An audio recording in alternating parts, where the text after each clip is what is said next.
안녕하세요. 정민이 부킹클럽입니다. 안녕하세요. 윤마담입니다. 네, 반갑습니다. 이마다입니다. 예, 저희가 아침부터 막 깔깔깔 웃고 이걸 지금 녹음하네요. 왜냐면 이마담 목소리 잡고 구사리 먹어가지고요. 네, 날이 추워져서 신경질 나요. 그죠? 네, 다니기 너무 힘들어요. 싸매고 나왔는데도. 벌써 네. 그런 것 같아요. 예. 오늘은 이 추운 날에 잘 어울리는 책이라고 우겨보려고 이 이야기를 했습니다. 네. 황현산 선생님의 사소한 부탁, 난다 출판사에서 나왔고요. 이 책 가지고 이야기 해볼까 합니다. 이 황현산 선생님이 책이 많죠. 책이 많은데 이게 아마 신작인 것 같아요. 그죠? 신작 산문집인 것 같아요. 네. 황현산 선생님 책은 우리 윤마담님께서 읽자고 하셨어요. 네. 그래서 윤마담님한테 책 소개를 좀 부탁드려볼까 합니다. 네. 황현산 선생님은 저도 잘 몰랐는데 한때 밤이 선생이다라는 책이 어딜 가나 추천 도서로 떠서 그 책을 읽으면서 처음 알게 됐고 그리고 제가 트위터리언인데 그냥 뭐 글을 쓰진 않지만 그냥 구독을 많이 하고 있어요.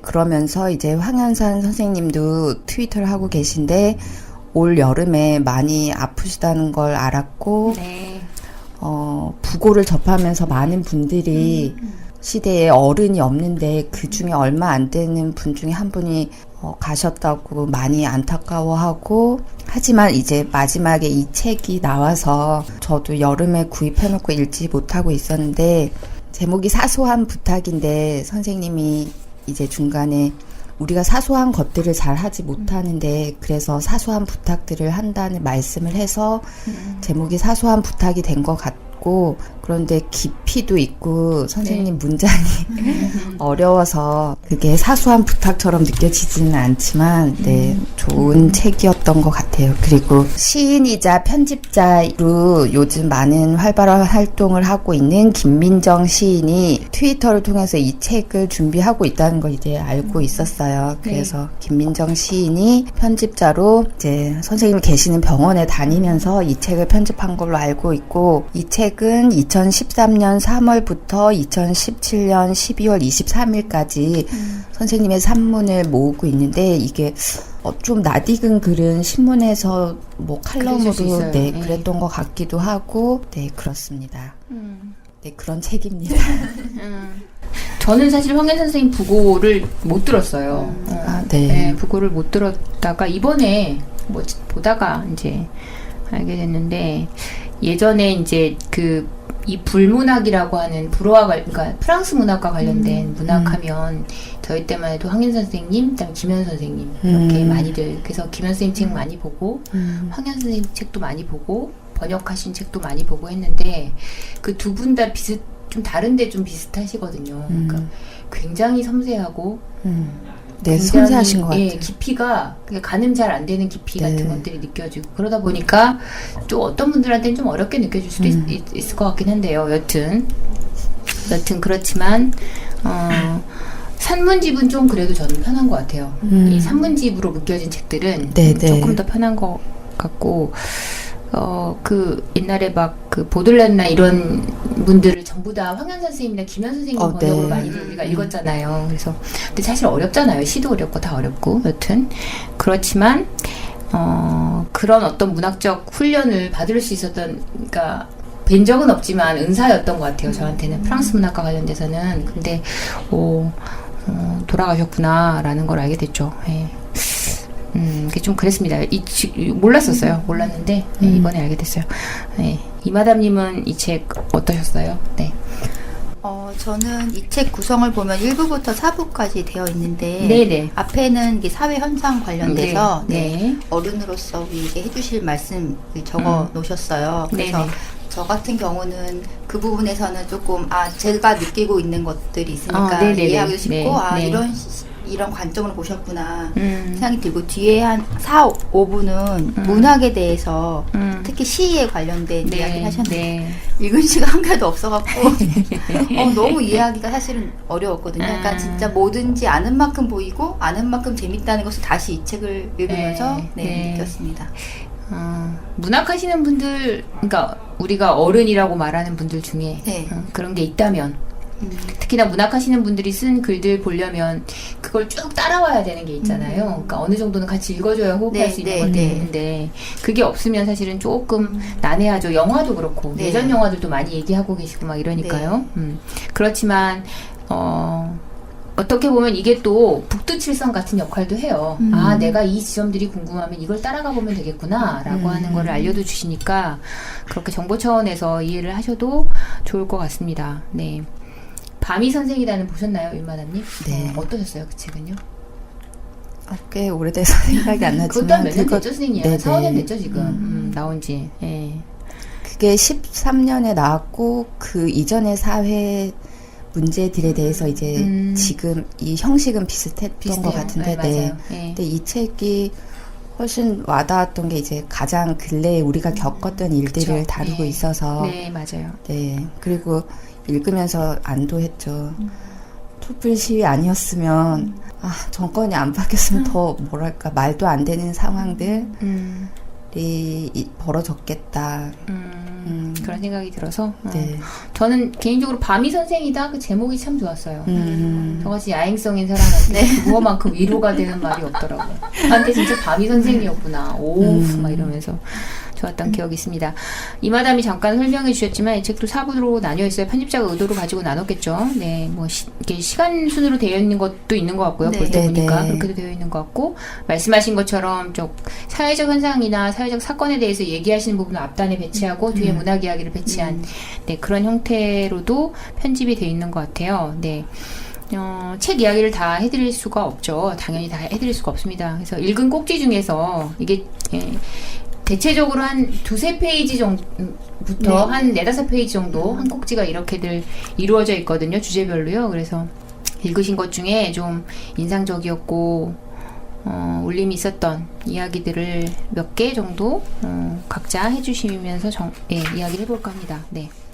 저는 서문에서부터 네. 그러니까 이분은 불문학을 전공하셨고 평론가로 활동하셨잖아요. 네, 그래서 그런 문학적 시간에 대해서 서문에 이렇게 얘기하고 있는데 이 부분이 참 좋아서 읽어드릴게요. 네. 평소에 염두에도 두지 않았던 이런 모순에 갑자기 의문이 생기는 순간을 나는 문학적 시간이라고 부른다. 문학적 시간은 대부분 개인의 삶과 연결되어 있기 마련이지만 사회적 주제와 연결될 때 그것은 역사적 시간이 된다. 그것은 또한 미학적 시간이고 은혜의 시간이고 깨우침의 시간이다. 네. 그리고 이렇게 말씀하세요. 문학으로 할 수 있는 일이 무엇인가를 스스로에게 오랫동안 물어왔다고. 특히 먼 나라의 문학일 뿐인 프랑스 문학으로 무슨 일을 할 수 있는지 늘 고뇌해 왔다고.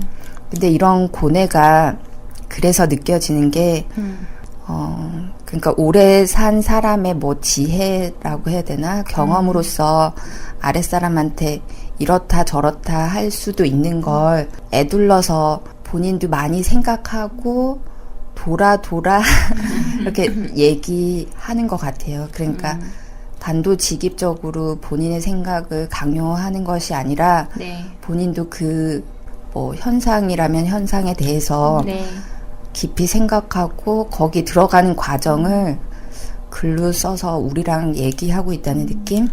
네, 그래서 이 부분이 좋았어요. 그러셨구나. 네. 문학이 무엇을 할 수 있을까라고 하는 질문은 문학하는 사람들에게 큰 질문일 것 같아요. 문학이 도대체 세상을 구원할 수 있는 건지, 한 개인이라도 구원할 수 있는 건지, 그런 질문들.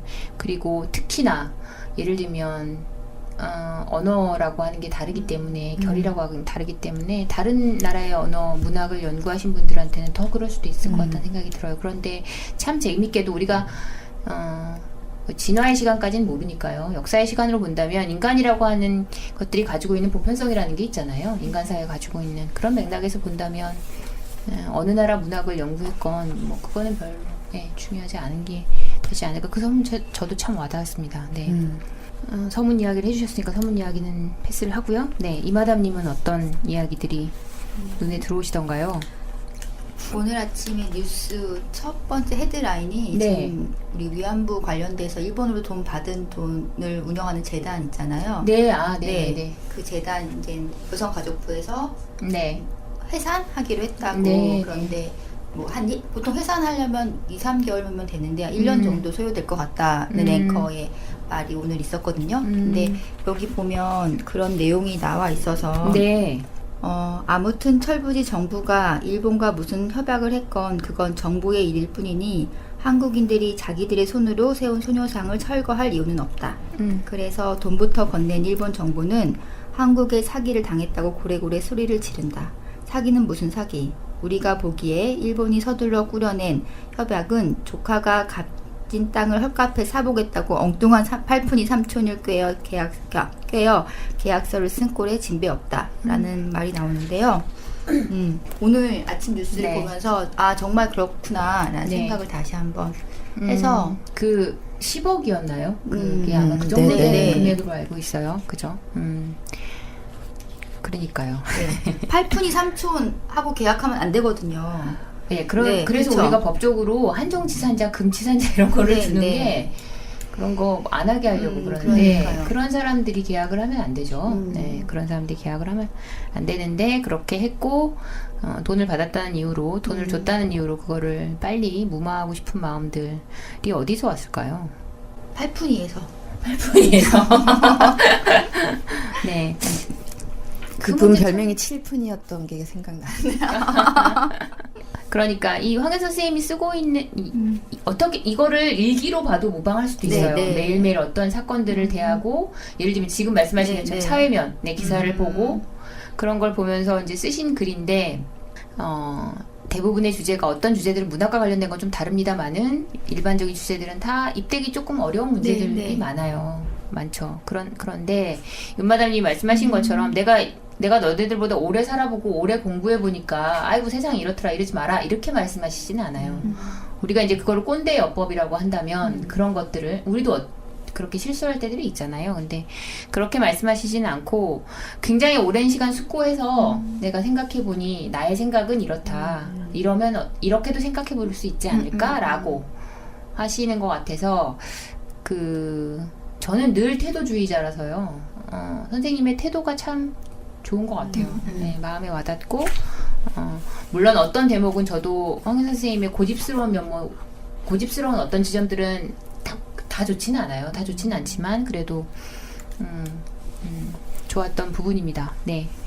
본문에서는 윤마담님은 어떤 내용들이 좀 좋으셨어요? 많았는데 네. 그 앞부분에 말과 언어에 대한 얘기도 좀 하시잖아요. 네. 아무래도 문학 평론가라서 그랬던 것 같은데 네. 그 트위터 하실 때도 본인 스스로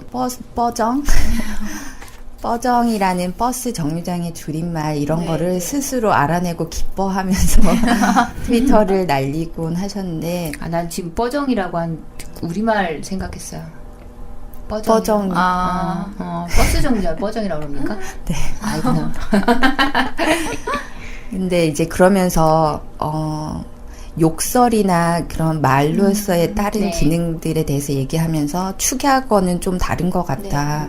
그게 말이 아니라 기호로 전달되다 보면 그게 말로서의 의미를 상실할 수 있다는 우려를 이제 나타내는 부분이 생각이 나서 지금 굉장히 메모는 많이 해놨는데 어느 부분이 딱 좋았다고 얘기하기가 좀 더 찾아보게 하고 네, 그래서 그러니까 욕설과 사투리 그 말 자체로 중요한 것도 있지만 말이 그 깊이와 뭐 언어로서의 의미를 잃었을 때 우려를 표시해준 부분이 좋았고 그렇지만 이제 정마담님도 말씀해 주셨지만 꼰대처럼 요즘 어른이라고 이제 하는 사람들이 이렇게 강요하듯 자기의 뭐 옛날 내가 예전엔 말이야 이런 식으로가 아니라 요즘 아이들이 쓰는 말에도 관심을 갖고 그런 거 찾아봤다는 것도 놀랍고 뒷부분에 보면 가장 최근 시집 이런 것도 많이 읽으셨더라고요. 네. 그래서 항상 공부하고 젊은이들에게도 관심이 있으셨구나 해서 마음이 좋았어요. 이제 예전에 우리가 몇 번 윌리스 책 볼 때도 그런 얘기 한번 했었던 것 같고 월리스였나요? 내가 두 번 남들은 두 번에 네, 거기서도 왜 언어에 관한 얘기 그 신기하게 언어 만들어서 막 했던 이야기. 그런 것들도 이야기했었고, 뭐 사피엔스 읽으면서 저희가 그런 얘기도 한번 했었던 것 같은데, 저는 언어와 관련돼서는 굉장히 좀 예전 사람이에요. 예. 그리고 언어는 그 소통의 기호라고 믿는 사람이기 때문에, 그래서 언어의 변형에 대해서 그렇게 달갑지 않거든요. 근데 황현 선생님도 그러신 것 같아요. 네네. 그러신 것 같은데, 그러니까 이 비슷한 생각을 하는 사람들끼리는 그 생각이 어디서 발화되었는지 알거든요. 네. 그러니까 황현 선생님도 저도 사실은 봉건주의자인 거죠. 목이 매네요, 그 말하면서. 네, 봉건주의자인 거죠. 그런 맥락에서는. 그렇지만 황현 선생님이 예를 들면 요즘 나오는 시집들을 읽고 요즘 쓰이는 말들에 대해서 그 감각을 어떤 것에서 비롯되는지 보고 하는 대목들은 보기 좋았어요. 보기 좋았어요. 근데 정말 우려는 됩니다. 늘 언어와 관련해서는 저도. 근데 이렇게 생각하는 거 되게 위험한 생각이라고 누가 그러더라고요, 저한테. 그러니까 세상이 안 변하는 게 어딨어. 변화에 발 맞춰야지. 안 변하는 게 단 하나라도 있다라고 믿는 그거가 위험한 거야. 뭐 이렇게 얘기하는 사람도 있는데, 여튼 뭐 저도 그래서 그거는 그런 것 같아요. 언어 문제는 늘 그런 것 같아요. 네. 근데 저는 욕설 부분이랑 사투리 부분 좋았어요. 저는 욕을 잘하고 싶은데 욕을? 근데 그래도 욕설의 순화적인 기능에 대해서 좀 말씀하고 계시고, 그게 젊은이의 뭐 객기일 수도 있지만 그 말을 함으로써 어떤 분노를 표출할 수도 있고, 오히려 그러면서 본인이 이제 순화되는 기능도 있다고. 그래서 저는 욕설을 잘 하고 싶은데 적절한 때에 적절하게 입에 딱 붙게 하고 싶죠. 찰지게. 근데 그 축약어에 대해서는 뭐 뻐정, 여기 버충, 버카충 이런 말들을 딱 알아들어야지 그게 말로써 기능하는 건데 뒤에 설명을 해주지 않으면 못 알아듣는 사람이 더 많은 것 같아요. 네. 우리 애들도 모르더라고요. 그러니까 그게 은어처럼 몇몇 아이들한테 쓰이는 그런 건지. 것 같아요. 네. 그래서 그런 건 좀 그렇죠. 여기도 이제 그런 얘기 나오는데. 유난히 의성어 못해요. 이런 거 많이 쓰는데 왜 처버라고 하죠. 처버들 많이 쓰시는 경우들도 많고 의성어 못해는 그나마 낫습니다만은 말버릇이 다 다르니까요, 사람들마다. 네네.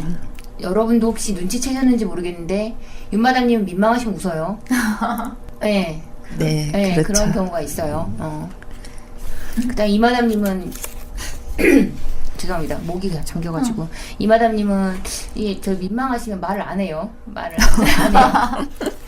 네, 저도 이렇게 말 잘 안 하는 편이고. 근데 말을 안 해야 될 때 안 하면 되는데, 뭔가 말을 해보려고, 예를 들면, 이렇게 막 우스꽝스럽게 말들 만들어서 하는 건 좀 안 했으면 좋겠어요. 안 했으면 좋겠고, 그 말이 그 사람일 때도 있거든요. 말과 글이. 그죠? 네. 그 사람 때도 있어서. 중요한 것 같다는 생각이 네. 그 사람이 쓰는 단어. 네, 맞아요. 단어. 그것만 봐도 그 사람이 어떤 사람인지 가늠이 돼요. 네. 왜 안 되겠어요? 근데 굳이 왜 그들 그렇게 하는지. 그리고 제가 정말 싫은 건, 뭐 어차피 이제 이 방송 별로 많이 안 들으시니까요. 진짜 싫은 건, 아이들이 그러는 거는 이전에도 말씀드렸지만 어떻게 되는지 괜찮아요. 그 또래 집단의 문화를 이해 못하는 건 아니니까 저희들도 아마 그랬을 거예요. 그런데 그 또래 집단의 문화와 떨어져 있는 어른들이 그게 무슨 젊은 이의 흉내를 내면 젊어지는 것이냐 그렇게 쓰시는 거 정말 싫은 것 같아요. 맞아요. 네. 그 문화와 전혀 동화되지 않는 않는데, 사람들이 그 말만 갖다 쓰니까 되게 이상하게 느껴져요. 네. 그러니까 우리가 젊은 척 하려는 순간 그건 늙은이에요. 우리가 젊을 때 젊은 척 하지 않겠습니다. 네, 젊은 척 하지 않잖아요. 네. 오히려 맞아요. 성숙해 보이려고 애쓰죠. 네. 그때는 그렇잖아요. 근데 우리가 뭔가 젊은 척하는 액션을 한다는 건 내가 늙은이라는 걸 인정하는 거니까 안 그랬으면 좋겠어요. 네, 막, 네. 막 5, 60대 되시는 분들이 막 그 말도 무슨 말인지도 몰라. 내가 볼 때는 그래서 막 쓰더라고. 그 여기 보면 네. 한글날에 쓴 사소한 부탁 부분이잖아요. 네. 여기 보면 한글과 컴퓨터에 부탁한다는 말이 있는데 저도 늘 부탁하고 싶었던 게 학이라고 쓰면 빨간색 줄이 딱 뭐뭐 네, 그렇게 되고 감옥도 마찬가지로 그런데 이게 참 그런 게 저희 집 딸이 이제 컴퓨터를 좀 하기 시작하는데 귀찮으니까 뭐 물어봤을 때 거기 빨간 줄 있으면 틀린 거야 이렇게 얘기를 했어요. 그랬더니 나는 뭐뭐 하기로 했다. 그럼 하게 다 빨간 줄이 그려지니까 그럼 얘도 다 틀린 거야? 이렇게 물어봤을 때 그럼 컴퓨터가 잘못된 거야 라고 얘기해 줬거든요. 그럼 왜 안 고쳐? 근데 이거 모든 사람들이 생각하고 있었을 텐데 왜 안 고치는지 모르겠는 거예요. 그니까. 네. 가끔 그렇게 되는 거 있더라고요. 맞는 말인데, 그죠? 네. 뜰 때 있죠. 한 살림도 좀 붙이게 놔뒀으면 좋겠어요. 알아서 띄워주죠. 네. 왜요? 네, 굳이. 이제 고유명사라고요. 고유명사. 고유명사라고요. 막 이러면서. 그런 기업들도 조금 이렇게 변화한 시점에서는 변화해야 되지 업데이트 않나? 해야죠. 네. 업데이트 그래서 해야죠. 이렇게 선생님이 또 사소한 부탁을 했으니까 그러니까. 업데이트 해주면 어떨까라는 생각이. 큰 부탁하시는 거. 그런가요? 큰 부탁이군요. 네. 그리고 황현 선생님이 이제 대학에 계셨으니까요. 네. 대학에서 학생들을 가르치는 일을 네, 네. 하셨잖아요. 이제 이 대학에서 그 컴퓨터 잃어버린 일을 네. 얘기하시면서 이제 네. 환경미화원들 네. 대학에 있는 네. 대학에 이제 대학에도 여러 층의 고용이 발생하니까요. 그쵸, 그 네. 얘기 하는데 그 얘기하시면서 이런 말씀하세요. 대학이 해야 할 일 가운데 하나는 어쩌면 가장 먼저 해야 할 일은 좁은 울타리 안에서나마 모든 사람이 행복한 삶의 모델을 만들고 실천하는 일이다라고 네. 얘기하거든요. 진짜 대학이 이러고 있나라고 보면 요즘 대학은 정말 막 나가는 것 같아요. 네. 그렇죠. 막 나가는 것 같아서 여기 보면 뭐 너도 나도 CEO인 것을 자랑하는 총장이라는 네. 표현도 나와요. 네. 큰일이에요. 하물며 CEO가 총장인데도 있어요. 그렇죠. 그렇긴 한데 네. 그리고 교수들 평가를 학생들 취업 얼마나 그러니까요. 시켰는지 네. 그런 걸로 평가하고. 그것도 문제죠. 네. 그것도 문제고 사실은 대학이라고 하는 제도 내에서 그런 제도 안에 그런 아카데미 안에서 비정규 교원이니 네. 뭐니 네. 그러니까 그런 식의 고용을 한다는 건 어떻게 보면 대학은 사회로 나가기 이전 단계이고 그리고 사회에서 어떤 모델링이 될 만한 거를 한번 실천해보고 고민해보는 장소일 수도 네. 있는데 그 새로운 모델 자체가 새롭지가 않을 뿐더러 사회보다 더한 모델을 쓰고 있다면 지금 우리 아카데미는 정말 문제가 큰 거예요. 학문적으로 뭐 된다 안 된다 이걸 떠나서 소양의 문제들부터 다시 얘기해야 되는 거잖아요. 답답해요. 네, 답답하고 조금 더 이런 대목은 그러니까 이 대목이 제가 어쩌면 좀 황현 선생님한테 불편한 지점일 수도 있는데요. 이런 건 더 적극적으로 말씀해 주셨어야 되지 않나. 더 적극적으로 어필하고 대학에 있는 분들이 대학에서 스스로 어른이라고 불리고 큰 학자라고 불리시는 분들이 자기의 학문만이 아니라 사회와 다 연결되어 있으니까요. 우리의 시간이라고 하는 게. 네. 그러니까 문학으로 무엇을 할 수 있을까라고 묻는 거랑 똑같은 물음이거든요. 이런 문제들이 적극적으로 그러니까 물론 황현 선생님은 컴퓨터를 잃어버린 거에 대해서 그 청소하시는 분이 책임을 질까 봐 묻지 않았죠. 근데 저는 그건 소극적인 대응이라고 보거든요. 좀 더 적극적으로 대응하셨으면 좋았겠다라는 생각이 들어요. 제 욕심입니다. 이건 제 욕심이지만 예, 이런 부분들이 참 안 읽혔어요. 저 개인적으로 힘들었어요. 우리 대학이 어떻게 가고 있나. 저희도 이제 학교를 자주 왔다 갔다 네, 하는 네. 입장들이니까요. 학생들도 그렇고 학교도 그렇고 무기력해 보여요. 네, 그 진짜 무기력하다는 말이 맞다고 느끼는 게 네, 어떤 노력도 안 네. 하는 것 같아요. 버스에 같이 타고 내리면 네, 요즘 이렇게 힘든가? 정말 표정도 없고 그대로 그쵸. 내려서 또 회색 그 학교 가서 또 그렇게 생활하고 그러니까 고등학교가 네. 입시 학원이었다면 네, 네. 대학교는 취직 네, 학원이 네. 된 것처럼 저는 사실 대학생들이 진료 그 진료 확인서 네, 이런 네. 거 떼오는 거 깜짝 놀랐어요.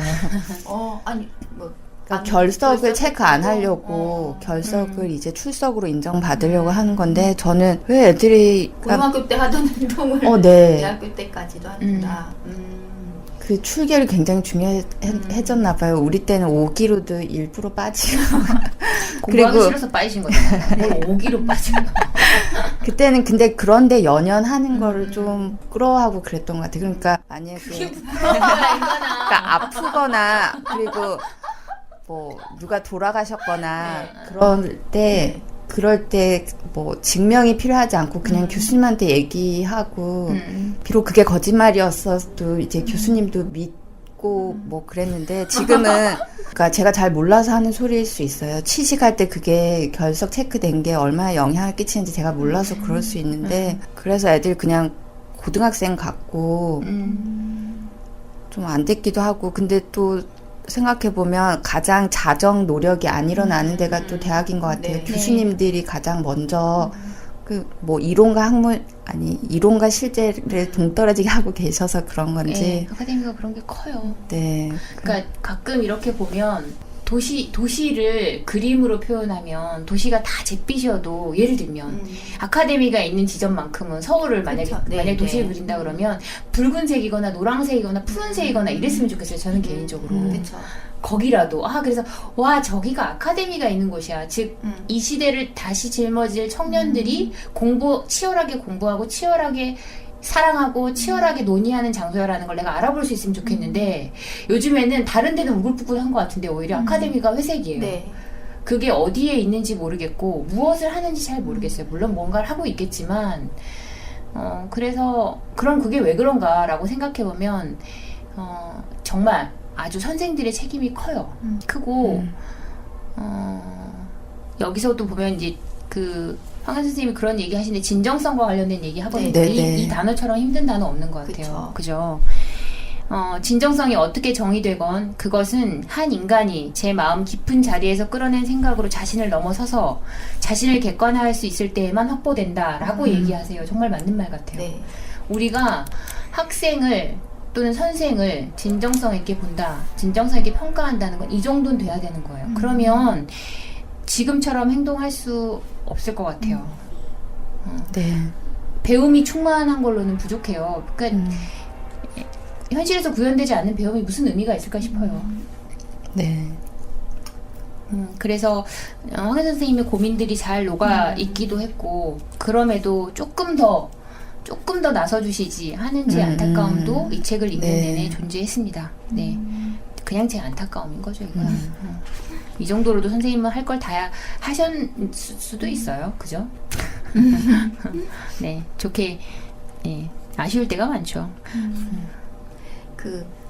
몇 년 전에 우리 대학 다닐 때는 네. 청소하시는 분들이 비정규직이고 정규직 이런 개념이 사실 없고 그때 용역업체가 네, 없죠, 다 그죠? 네, 그런데 맞아요.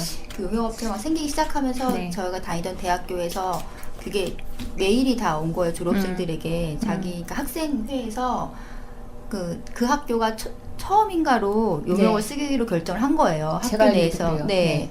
그래서 그거에 대해서 좀 막아달라고. 네. 그래서 뭐 기부도 좀 해달라고 하고. 그래서 맞아요. 저희 동기들이 다 사인하고 안 된다고 하고 그다음에 뭐 월급 때문에 그러면 뭐 동창회에서 어느 정도 그것도 다 하긴 했는데 그런 움직임을 그 시대는 했던 것 같은데 물론 결과는 1등으로 했던 것 같아요 또.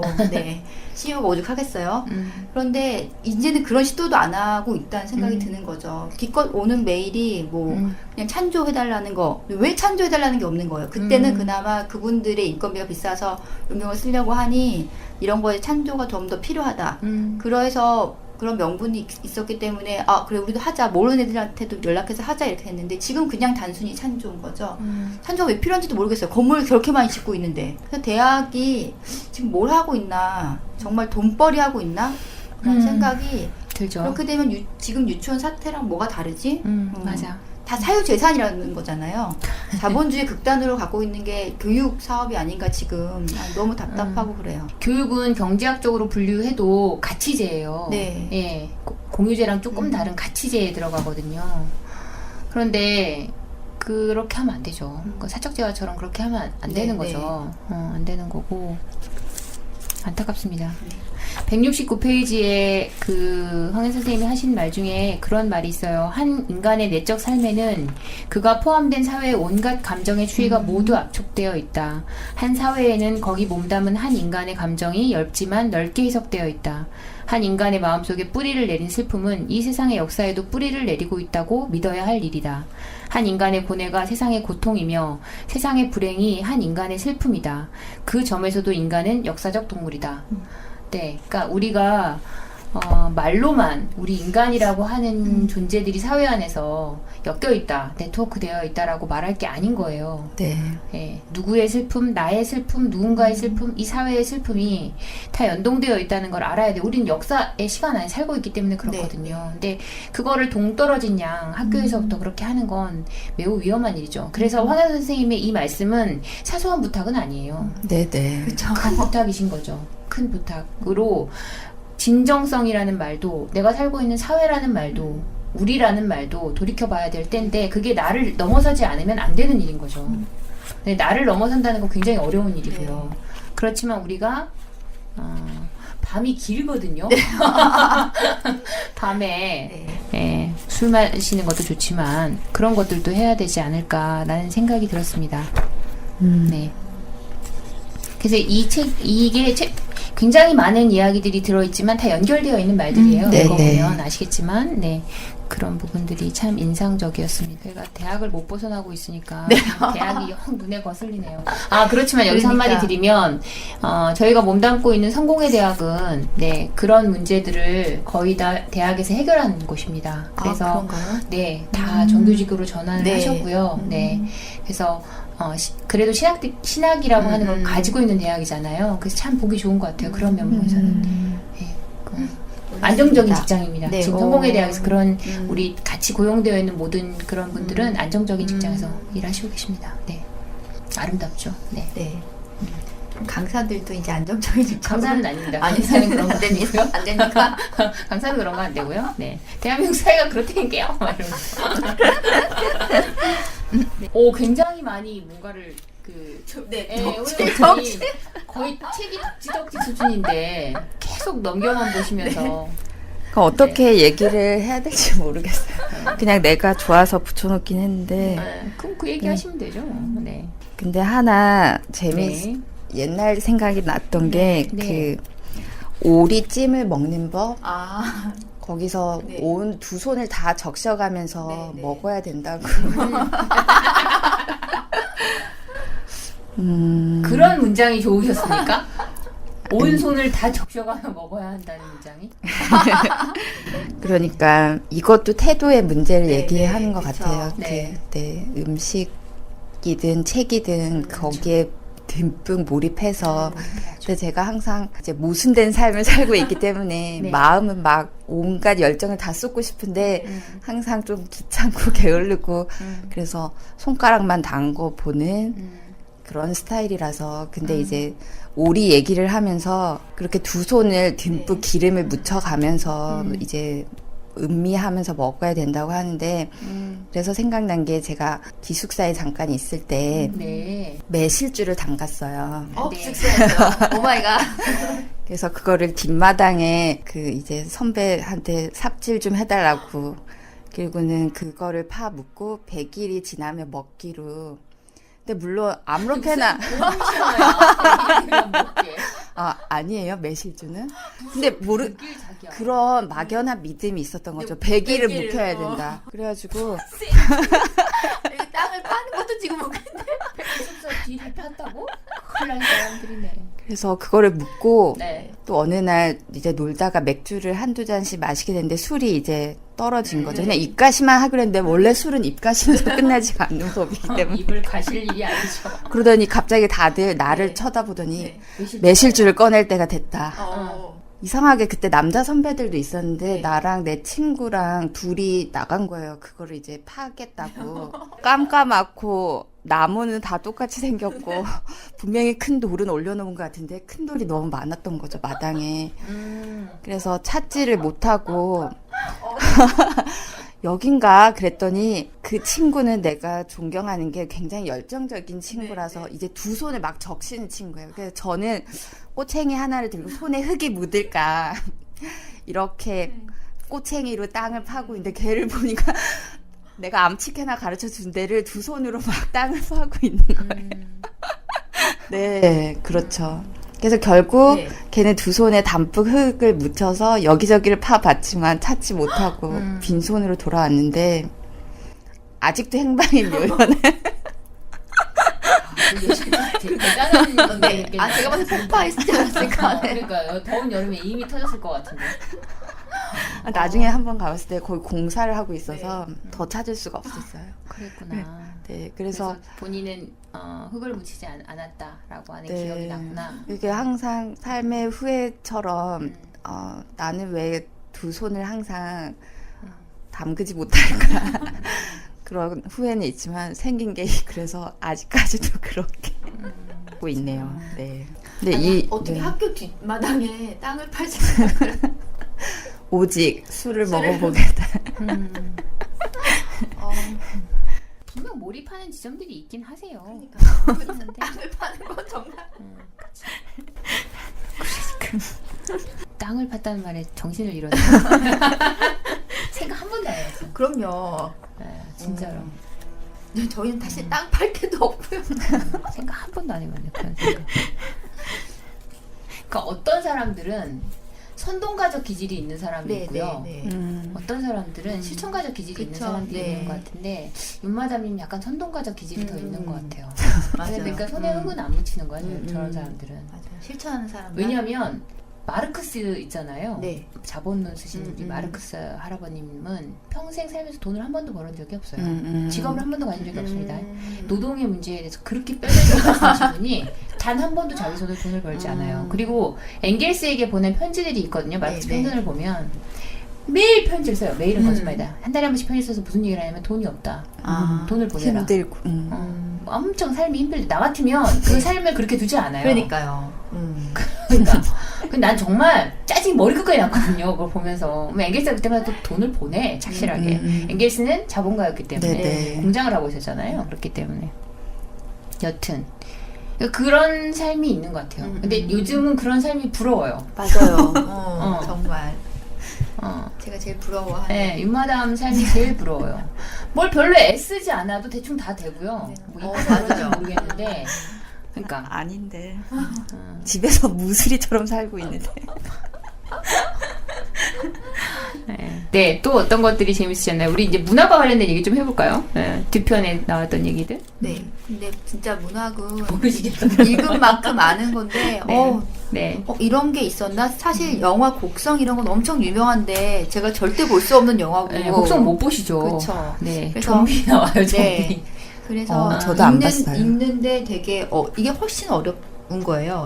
이해력이 막 떨어지고 하니까. 그 텍스트를 모르니까. 네. 그렇죠. 그런데 그 어린 중에서도 왕자 정도는 그쵸. 충분히 얼마나 더 반가웠죠. 네, 그래서 근데 그 번역하는 거에 지금 뭐 약간의 두 가지 버전이 있다라고 말씀하시면서 그러니까 어떤 사람들은 이렇게 틀린 번역은 일본의 잔재 일본 걸 그대로 또 번역했기 때문이라고 했지만 사실은 그게 아니었잖아요. 그걸 보면서 또 어떤 생각이 들었냐면 우리나라에서 진짜 팩트가 아닌 사실을 팩트인 양 얘기하고 있는 게 되게 많지 않을까라는 생각이 드는 거. 이 문학계에서도 그런 때 얘기가 나오는 거 보면 분명히 일본 거 베껴서 이렇게 틀렸을 거야라고 그게 되게 쌓여서 거의 뭐 진실인 양 알고 있었는데 그걸 바로 잡아주셨잖아요. 근데 바로 잡을 게 굉장히 많겠다. 그 부분을 읽으면서 생각이 들었고 여기 보면 김계미 시집에 자면서도 다 듣는 에이나라는 게 있는데 이 경쾌한 불안이라고 제목이 되어 있거든요. 네. 저는 되게 불안과 스스와 강박의 대명사인지라 앞에 불안의 경쾌한이라는 수식어가 들어간 건 정말 처음 봐서 이 챕터가 너무 마음에 드는 거예요. 네. 저는 경쾌한 불안 그래서 더 무서웠거든요. 그러셨어요? 불안이 경쾌하기까지 하단 말이야. 왔다 이랬는데 그러셨구나. 네. 그래서 위무를 받으셨구나. 여기서. 네. 나의 불안도 경쾌할 수 있겠다. 그럼요. 생각이 들어서 이 부분이 너무 좋았고 그러셨구나. 꼭 이 시집을 읽어봐야겠다. 김계미 씨 거요? 네. 추천하지 않으시는군요. 아니 그다가 안 맞으실 수도 있겠다는 생각 문득 들었습니다. 아니 그건 아닌데요. 네. 번역 관련된 거는 뭐 이야기가 많죠. 워낙 중역이 많았으니까요.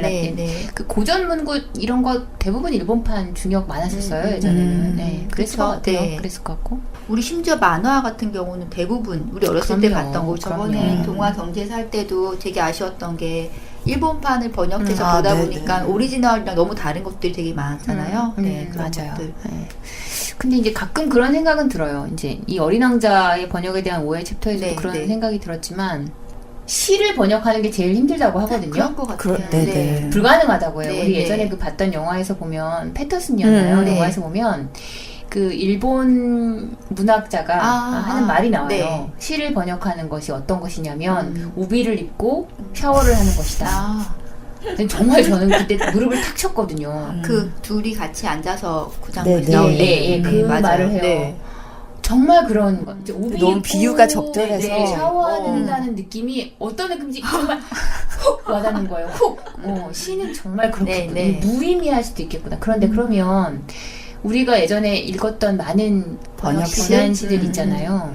제 기억에 아주 제가 어렸을 때 워즈워드의 시도 그랬었고 예를 들면 뭐 그런 시들이 그러면 나에게 오지 않았나라고 생각해보면 또 그것도 아니에요. 우리가 번역에 대해서 많이 고민들을 하지만 가끔은 인류가 가지고 있는 아름다움, 그게 언어로 구현이 되던 그림으로 구현이 되던 음악으로 구현이 되던 이런 것들은 여기와 저기가 있고 그 가운데 어떠하게 만들어지는 통로가 있는 게 아닌가. 그래서 그것이 오해고 곡해고 이걸 떠나서 온전히 와 닿을 때가 있는 것 같아요. 심지어 그 말이 무슨 말인지 모르겠는데도 와 닿을 때가 있어요. 그게 저는 예술의 힘이라고 봐요. 그리고 근데 예를 들면 뭐 학술서가 그럴 수는 그렇게 오지 않습니다. 그건 불가능해요. 지금 그건 논외고 예를 들면 시집 같은 게 그럴 때가 있는 것 같아요. 예를 들면 제가 얼마 전에 봤던 시집 중에 그 북유럽 시인이 쓴 시집이 있어요. 북유럽 농부가 쓴 시예요. 시인데 그 글씨가 영어도 아니고 뭣도 아니고 불어도 아니고 뭣도 아니에요. 노르웨이 말이래요. 노르웨이 북유럽 그쪽에. 근데 그 활자를 보고 있는데 제가 번역된 걸 안 보고 활자만 한번 봤거든요. 그러니까 양면에 이렇게 실어놨어요. 근데 진짜로 느껴져요. 그게 그것도 모르는 글자인데. 무엇이요? 그 시인의 말이. 시인의 감성이. 그래서, 그게 예술인가 싶더라고요. 그러니까 이걸 잘못 얘기하면 그 정도 아닌 건 하지 말아야 되는 거죠. 잘못 얘기하면. 네. 여튼, 여기 보면 뭐 어린 왕자의 번역에 대한 오해에서 뭐 44번, 소행성 325, 숫양이 맞고, 43번, 소행성 3251, 염소는 틀리다. 이런 말도 나오고 막 이래요. 혼자 막 깔깔대면서 이것도 봤던 것 같아요. 그래서 저 집에 있는 찾아봤더니 제 책은 염소로 나와 있더라고요. 숫양이라고 안 돼 있고. 틀렸구나. 근데 이제 제 기억에는 그런 것 같아요. 철학적인 얘기를 하는 어떤 동물과 현실을 알려주는 어떤 동물이 있었고 어린 왕자는 철학적인 이야기를 하는 어떤 동물들에 의해서 지구를 이해하다가 이 현실에서 더 이상 그 철학이 다 되는 날, 소진하는 날 떠나야겠다고 결심할 때 가장 사실적인 말을 하는 어떤 동물의 힘을 빌려서 지구를 떠났다라고 하는 게 제 기억의 로직이거든요. 그래서 이제 염소건 수장이건 사실은 좀 안 중요했던 것 같긴 하네요. 여우건. 여우는 여우니까, 그죠? 여우였던. 어린 왕자는 참, 대단한 책인 것 같긴 해요. 많은 걸 얘기해주고, 있죠. 굉장히 슬픈 책이죠, 그죠? 근데 왜 애들한테 읽으라고 그런지 모르겠어. 그러니까 어른 책인 것 같아요. 뿌띠란 말 때문에 그러나? 애들이 읽으라고 하나? 뿌띠 프린스니까. 어린이면 근데 아이들은 의외로 이해라기보다는 어려워요. 어렵고 근데 권장 도서고 하니까 다 읽고 맞아요. 그랬던 것 같아요. 어렸을 때 되게 그 말이 어려웠었어요. 기다린다는 게 무엇인지 모르니까요. 기다린다는 것, 길들여진다는 것, 그리고 허무하다는 것, 이런 것들이 공허하다, 비어있는 사막, 이런 것들이 잘 이해하기 어려웠던 것 같기는 해요. 지금 보면 다시 보이죠. 그러니까 지금 보면 그 아름다운 책을 번역하셨습니다. 우리 황현선 선생님께서. 시와 시조는 좀 어려우셨죠. 시와 시조들 이야기 나오는 부분들은 그죠. 우리가 모르는 시가 많아서 그럴 것 같아요. 그죠. 왕방현시 이런 거 모르잖아요, 그죠? 그쵸. 이름도 깜짝 놀랐어요. 왕방현. 와, 맞았어. 중국 사람 아니야? 왕연 막 이런 거 했는데 그런 거 모르니까 조금. 여기 보면 권여선 씨의 봄밤이 나오잖아요. 네네네. 어찌나 반가웠던지. 권여선 씨 봄밤은 모르는데, 봄밤. 권여선 씨도 아니까. 꼬막으로 우리가 그러니까요. 땡초, 꽈리고추와 땡초를 구분 못하는 여인이. 그러게요. 권여선 씨가 나오니까 바쁘죠. 그러니까 문학이라는 게 계속 읽어서 이게 켜크에 쌓이면 적금 드는 것 같아요. 그래서 그걸 딱 통장을 열었을 때 그 금액을 보면 기쁜 것처럼 이렇게 다시 만나면 되게 반가워요. 내가 아는 사람들의 텍스트로 어떤 책이 꽉 차여 있으면 너무 반갑죠. 그래서 여러분 책 읽기를 꾸준히 하시기를 권합니다. 뭐가 됐던 간에. 굉장히 많은 부분에 뭔가를 이렇게 적어오신 윤마다님께서는 계속 예쁘게 웃고만 계세요. 네.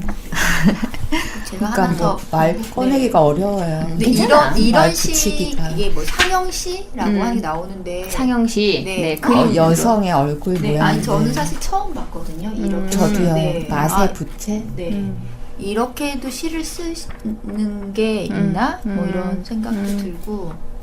이거 되게 네. 좀 놀라우셨잖아요. 네. 그리고 예전에 이상의 시가 얼마나 놀라웠겠어요. 네네. 띄어쓰기 없고 반복되는. 한 아이가 떼가고 뒤 아이가 네. 떼가고 새 아이가 떼가고 막 계속 떼가고 어디로 떼가고 그러니까 굉장히 파격적이었을 거야. 지금 봐도 파격적이죠. 그쵸, 네. 그죠? 맞아. 맛의 부채라고 하는. 네. 네. 이건 책을 보셔야 할 것 같네요. 그죠? 네, 그쵸. 278페이지에 네. 있는 출판사에서 싫어했을 것 같아요. 이렇게 찍기 힘들어서. 그러실 수도 있을 것 같아요. 그래서 이건 어떻게 해야 되지 그러면? 근데 이 마지막 구절 참 좋았어요. 이 시 맛의 부채. 아. 들어라 들어라 비명 발자국 소리 추금기 소리 들어라 들어라 알로에 터지는 소리와 작은 풀피리 소리. 이 말 너무 멋지더라. 근데 어떤 시는 이거 자체로 이해가 돼야 되는데 또 네. 설명을 해줘야지 아하 그쵸. 하는 그런 네. 시도 있는 것 같아요. 어떤 시가 좋으세요? 직관적으로 읽히는 시? 네네. 그럼요. 근데 시도 타이밍이라는 게 있는 것 같아요. 죽어도 안 읽히는 어느 시가요. 어느 날 읽혀요. 그거는 나의 삶과 어느 타이밍이 맞아 떨어지는 것 같아. 네, 그러니까 모든 시는 어떻게 보면 직관적인데요. 네네. 나랑 타이밍 문제인 것 같아요. 예를 들면 제가 어렸을 때 봤던 연애시는 하나도 이해가 안 갔었어요. 저는 그런 타이밍을 그럴 때가 아니었었어요. 그걸 이해를 못하니까. 예를 들면 예전에 내가 봤던 무슨 시는 무슨 핏물 오선을 그어 혼자라도 외롭지 않을 봄에 물어보리라 뭐 이런 게 있었어. 연애시 아닌 것 같은데. 연애시 아니야? 연애 무슨 핏물? 그래? 우리 때는 원태연의 맞아 원태연의. 원태연? 너네 미안해 나 원태연을 가장 손을 싫어해서. 이렇게 뭐 동그라미를 뭐 하면 거기서 원태연이 뺀 시인이야? 만큼만. 어머 이거 네. 방송에 나가면 안 되겠다. 저도 연애시나 그 로맨스 소설 친구들 한참 읽을 때 정지훈의 사랑, 그런 거 안 사랑이었다 보다, 그 읽었거든요. 시가. 남자에게서 여자란 사랑 아니면 슬픔. 그냥 뭐 그렇게 네. 되는 시인데 이해를 못했어요. 그때는 어렸을 때는 그렇게 슬퍼? 막 이랬거든요. 근데 나이가 들어서 어느 날 읽어보니까 슬프겠구나. 그런 절절함도 있겠구나. 그러니까 직관적으로 그때는 보이더라고요. 이게 무엇 아니면 무엇이 네네. 이분법적인 그 감정이 사랑 안에서 일어날 수 있다라는 거를 이제 안 거죠. 어렸을 때는 그 스펙트럼이 다양할 수도 있지. 헤어져도 왕치도 않을 수도 있지만. 그러니까 시는 진짜 내게 와요. 시가 와요. 시가 내 삶 안으로 성큼 걸어 들어온 때가 있습니다. 그때를 놓치면 안 되죠. 네, 그러니까 이해 안 돼도 그냥 느낌이 좋은 시도 있고. 그럼요. 그 여기서도 마지막인가? 네. 장성남 시인 시집을 소개하면서 장성남 시인. 네. 네. 여기서 시인은 가장 단단한 돌을 골라 자신을 새기려 하는데 그 방법이 특별하다. 꽃을 문질러 새기려 하고 이웃에 남는 웃음을 빌려다가 펼쳐 새기려 한다. 여기서 보면 꽃도 그렇고 이웃의 웃음도 그렇고 가장 허약하거나 가장 가벼운 것들이 어떻게 가장 단단한 것에 저 자신의 위력을 남길 수 있을까? 시인은 시의 끝에 자신을 그렇게라도 기릴 거야 라고 결심하는데, 그래서 여기서 시가 그래서 좋다는 얘기를 그럼요. 이렇게 말씀을 그럼요. 전해주고 계신 것 같아요. 가장 섬세한 것에서 가장 강력한 얘기를 채집해온 것. 네. 맞아요. 세상에 시인이 없는 세상은 상상할 수 없습니다. 저는 개인적으로. 네. 그런데 안타깝게도 얼마 전에 우리나라 그 연봉순위 꼴찌하셨어요. 시인이. 네. 그것도 저는 아름답다고 생각합니다. 시인이 돈을 많이 벌면 시를 쓰겠습니까요? 아니 그래도 시인이 먹고 필요하면 살, 그럼요. 먹고 살 그런 맞아요. 이렇게 기반은 좀 형성이 되어야 되지 않을까라는 생각이. 그래서 시인은 네. 천형 같은 것 같을 것 같아요. 시를 쓸 수밖에 없는 사람들이 있어요. 네. 시를 써야만 하는 사람들이 있고요. 그 사람들은 사회적 대가나 이런 것들보다는 시를 써야 한다라고 하는 네. 그 뭔가 DNA에 잘못된 뭔 결정 하나가 그 사람을 언어의 불구덩이에 집어던져서 세상을 그 예민한 감정들을 잡아내서 쓰게끔 하는구나라는 생각이 들어서 저는 개인적으로 그 시집은 사면 잘 안 내놓거든요. 시집은 늘 갖고 다녀요. 그래서 그런데 돈벌이가 잘 안 되죠. 네. 시인들이 그죠? 안타깝습니다. 저도 한때 꿈이 시인이었습니다. 안 하기 참 잘했어요. 네. 한 편도 못 쓰지 않았을까라는 생각이 들었습니다. 네. 이 책을 보면 후반부로 가면 그 우리가 잘 모를 법한 좋은 시들도 많이 소개가 되고 있고요. 네, 외국 시들도 그죠. 그리고 박상순 시집 같은 경우 저는 잘 몰랐어요. 이거는 네, 이런 육은 나무 칠은 돌고래 이런 그래서 이건 읽어봐야겠다. 네. 그런 생각이 들었어요. 여기 나와 있는 시인들 한번 찾아보시는 것도 재밌을 것 같아요. 제가 짐작컨대 이 시집들 절판일 가능성 매우 높아요. 찾아보지 않았는데요. 아마도 그러지 않을까. 시집이 그쵸.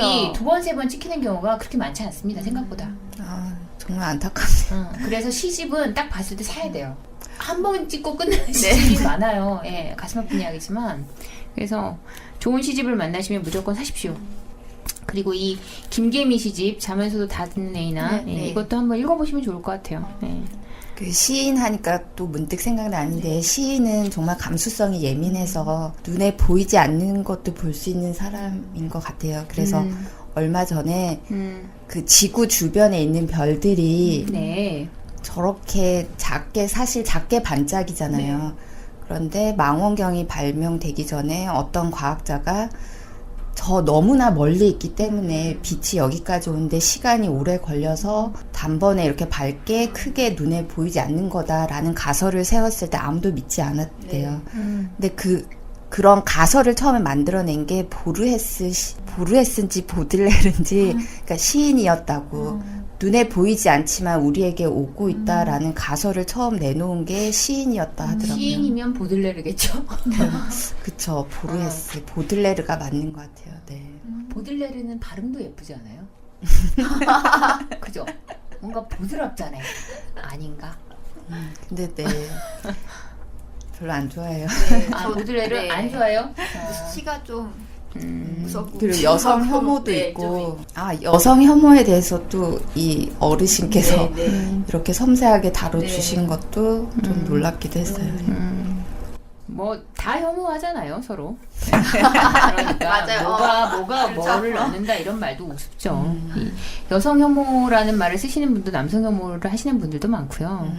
우리가 뭔가 분노, 혐오, 미움, 증오 이런 만약에 그거를 여기서 이제 그런 얘기도 나와요. 사회 세월호 얘기하면서 그런 얘기 잠깐 나오지만 악마의 축이라는 게 있다면 악마의 활동 범위가 있다면 그런 것들에 대한 얘기도 있잖아요. 섬세하다, 정교하다 그들은 집요하게 활동한다 뭐 이런 얘기들 나오는데 뭔가 그런 게 막 창궐하는 것 같아요. 그런 마음들이. 그러니까 나와 다른 것들에 대해서 나와 다르다 정도였다면 어떤 사람들은 그냥 나와 다르네.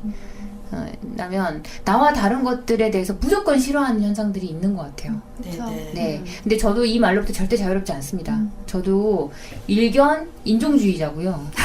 진짜로요. 네, 있어요. 그렇기 때문에. 심하게. 네, 그래서 그게 인종이냐, 성별이냐, 뭐 이런 것들의 문제인 거잖아요. 어떤 카테고리에 들어가냐의 문제인데 저도 아주 밑도 끝도 없는 미움과 혐오와 이런 것들이 있어요. 있기 때문에 그래서 입을 대기가 힘든 부분인 것 같아요. 누가 그러는 거에 대해서 말하기가 제가 말할 수가 없는 거죠. 저 보면 저도 다 묻히고 있는 사람이 뭘 어디다 대고 네가 나를 혐오하니까 넌 나쁜 놈이야 라고 얘기할 수가 없는 지점에 와요. 그래서 여기서도 계속 선생님도 얘기하시지만 황현 선생님도 얘기하시지만 우리가 우리를 정말 성찰해야 돼요.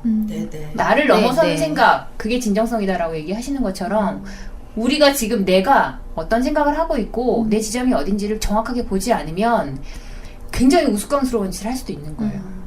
정말로. 그러니까 나를 먼저 보는 거 그리고 그걸 하려면 어떻게 해야 하느냐 그걸 제대로 보려면 사실은 문학적 감수성이 필요해요. 가장 예민하게 가장 날카롭게 성찰할 수 있는 도구 중에 하나가 문학이거든요. 문학이 쓸모 있냐 쓸모 없냐 쓸모 있어요. 그런 맥락에서.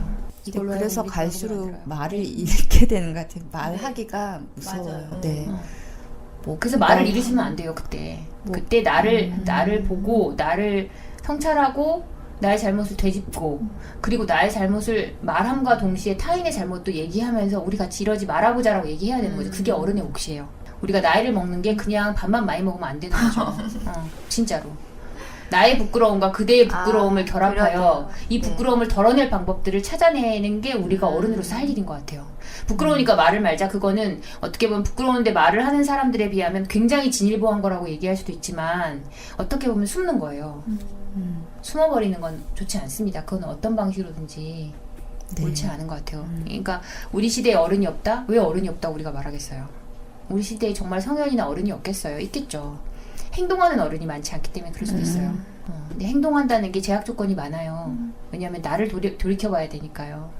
그렇지만 내 부끄러움을 그대로 드러내고 한 인간으로서 한 사회에 소속되어 있던 어떤 사람들로서 그러니까 사회가 나한테 투영되어 있기 때문에 그것들을 온전히 인정하고 그리고 그럼 우리가 좀 더 덜 부끄러우려면 어떻게 해야 되는가를 논의해야 되는 시점인 것 같아요.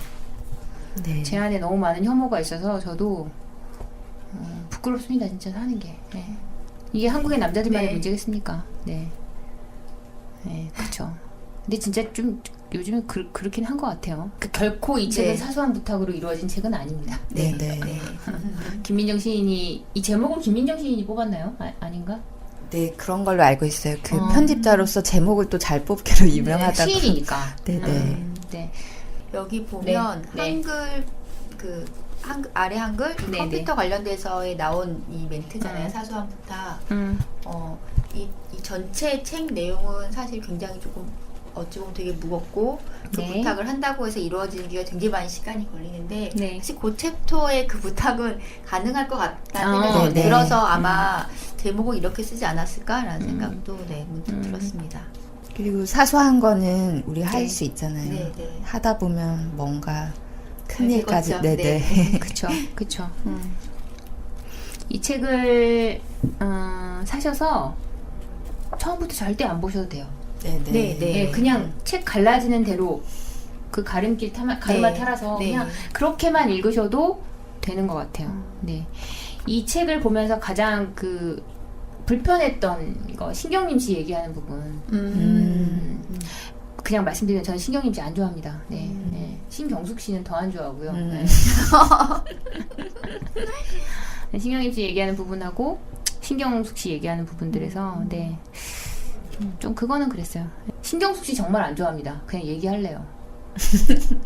저는 관심도 없습니다. 오, 멋져요.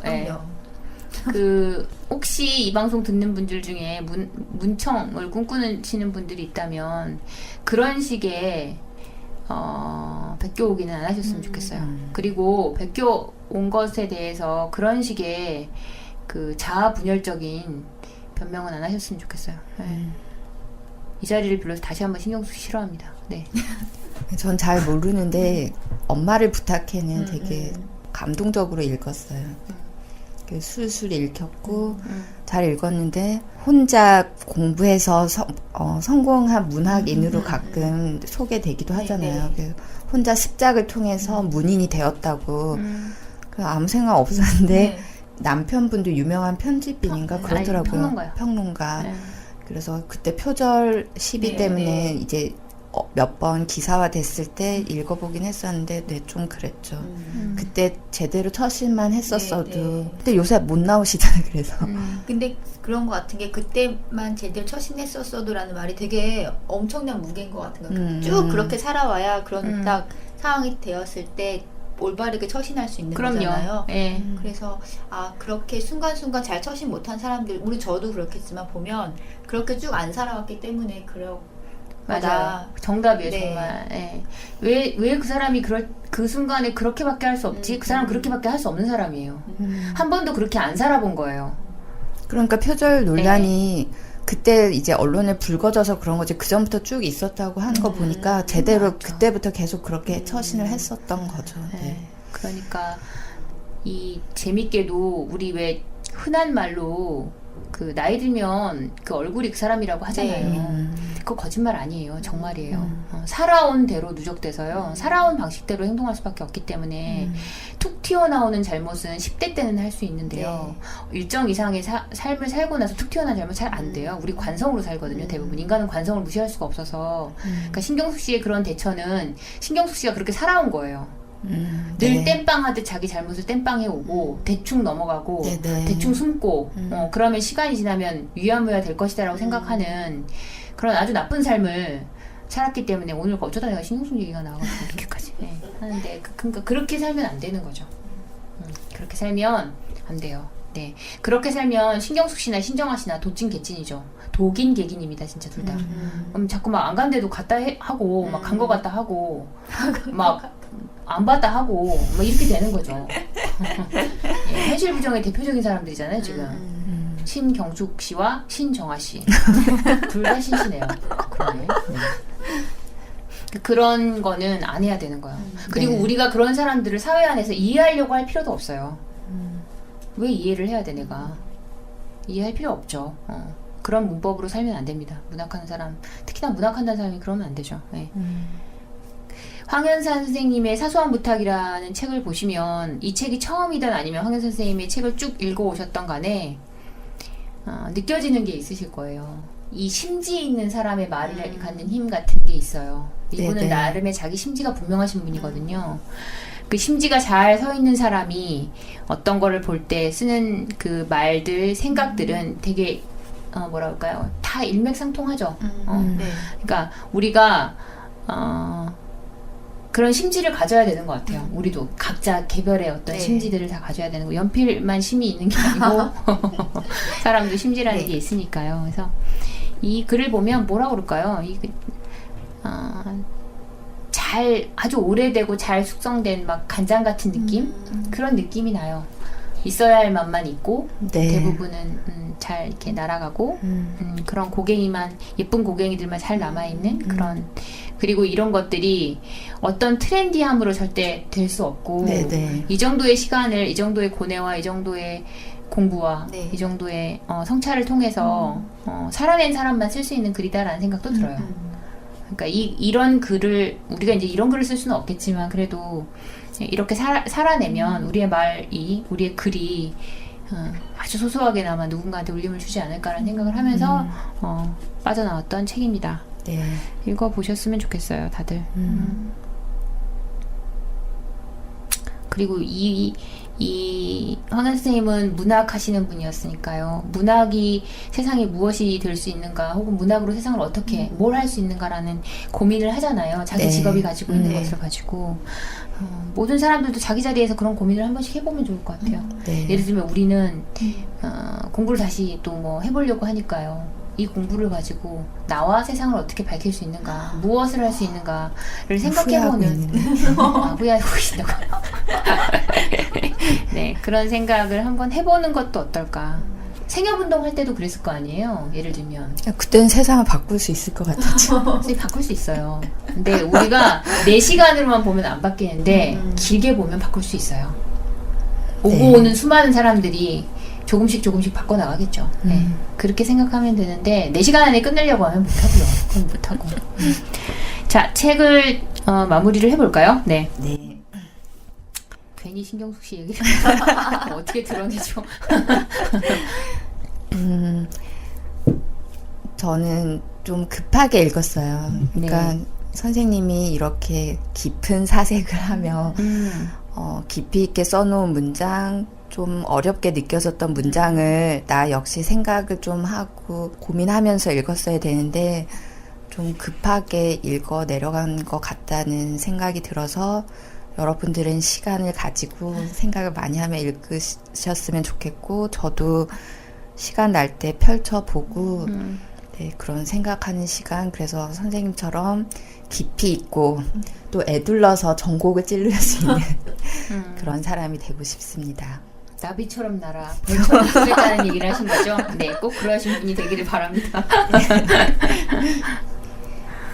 요즘에 나오는 에세이 책들은 굉장히 트렌디하거든요. 트렌디하고 네, 좀 그렇죠. 읽어보면 자기 자신에 대한 얘기들도 많이 나오고 근데 이 책은 절대 트렌디하지 않고요. 네, 단숨에 네. 읽혀지는 책도 절대 아닌 것 같아요. 네, 맞아요. 어떤 문장은 여러 번 읽어도 잘 이해가 안 되는 사실 저는 있었거든요. 꽤 네, 많이. 네. 그래서 그 책을 저처럼 처음 접하시는 분들은 좀 많이 어려울 것 같아요. 아, 네네네. 네. 그럼에도 불구하고 한 권 사놓으면 언젠가는 꼭 읽을 수밖에 없는 그런 책인 것 같아서 네, 많이 사셔서 보셨으면 좋겠습니다. 네, 네.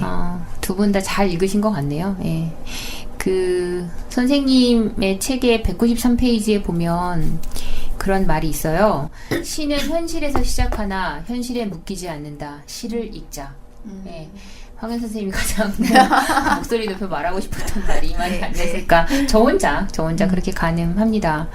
많은 문학 책들이 있는데 무슨 책을 읽을까요? 라면 저는 정말 시집을 추천하고 싶어요. 시집으로 걸어 들어가는 마음가짐이 있고요. 시집을 읽고 있을 때 그 촘촘해지는 감성의 결이 있고요. 네네. 시집을 빠져나올 때 오는 그 뭉근한 감동들이 있습니다. 그래서 시집을 자주 접하시다 보면 낯선 언어, 낯선 행간 안에서의 자기를 발견하기도 하고요. 그래서 선생님 말씀하신 것처럼 현실에서 시작했을 때 현실에 얽매이지 않는 시를 좀 많이 읽는 그런 시간, 그리고 우리가 그런 감수성들을 많이 회복하면 누군가 나에게 하는 사회가 나에게 요청하는 사소한 부탁들을 잘 거절하지 못하고 해결해 나가는 데 앞장서지 않을까라는 생각이 듭니다. 황현 선생님이 말씀하신 많은 말들이 결코 흩어지지 않았으면 좋겠어요. 네. 이 책에 묶여있는 것처럼 흩어지지 않고 우리 삶 안에서 가끔 불쑥불쑥 찾아왔으면 좋겠습니다. 네, 평점은 저희가 따로 안 해도 되겠죠? 네. 평점했다 큰일 날 것 같은데. 네. 오늘 이야기 황현 선생님의 사소한 부탁은 여기까지 하겠습니다. 난다 출판사에서 나온 책이고요. 한번 읽어보시면 좋을 것 같고요. 예, 양은 뭐 많지도 적지도 않은 것 같아요. 네. 그죠? 네. 그리고 저희는 부킹 클럽을 시작해서 처음으로 저희 셋이서 책과 관련된 관련된 걸 좀 보려고 고서점 가요. 진보초를 갑니다. 네, 그 고서가 많다고 했고 예전에 이제 그런 것들, 그리고 지금 책 페어가 있다고 네네. 해요. 네, 그래서 일본에 다녀올 예정입니다. 다녀와서 재밌었던 이야기들도 들려드릴게요. 뭐 가능하면 거기서도 해보려고 하는데 그건 될지 모르겠어요. 그죠? 기술적으로 안 되겠죠? 네, 그러겠습니다. 네, 한 주 또 재밌게 잘 보내시고요. 건강한 모습은 못 보시겠죠?